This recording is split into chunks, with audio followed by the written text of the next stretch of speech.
1 year ago, remnants of Hurricane Hilary slammed the Mount Charleston community, and in just one night, the landscape was totally changed due to damage from flooding and debris like this boulder.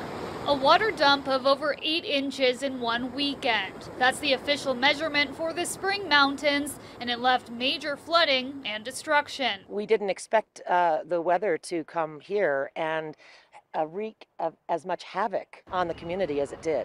Unlike some, Vita Drew was fortunate. Luckily, we didn't personally have any damage because the way our cabin sits, it's a little higher.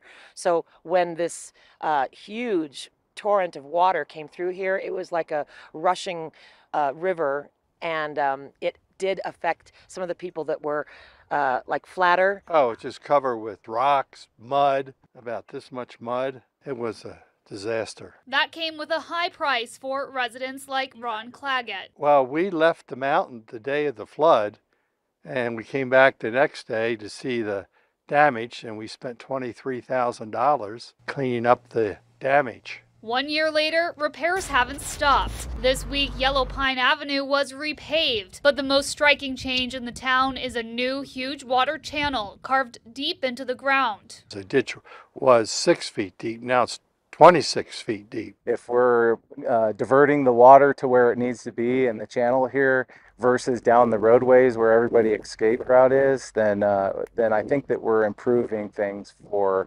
life safety. Fire Captain Steve Clement was one of the first responders that night. Right now at eye level is probably where the water was sitting. I got a phone call sometime in the middle of the night where I looked out the window of the station and we could see floodwaters coming up and over the bridge out here. You know, I didn't really think about it as something that was like once in a lifetime event, but really it was. I think it caused a ton of damage, and it may have been for good as well as the bad that it caused, but it allowed the community to come together. On the West Coast, Hilary was responsible for $900 million in damage, with tens of millions going towards repairs in our local Spring Mountains. Now, if it feels like we've seen more of these extreme rainfall events, it's not your imagination. They've been on the rise since the 1980s. And NOAA also says warming oceans are increasing evaporation of water into the atmosphere, and a warming atmosphere can hold more moisture. The result is heavier rainfall.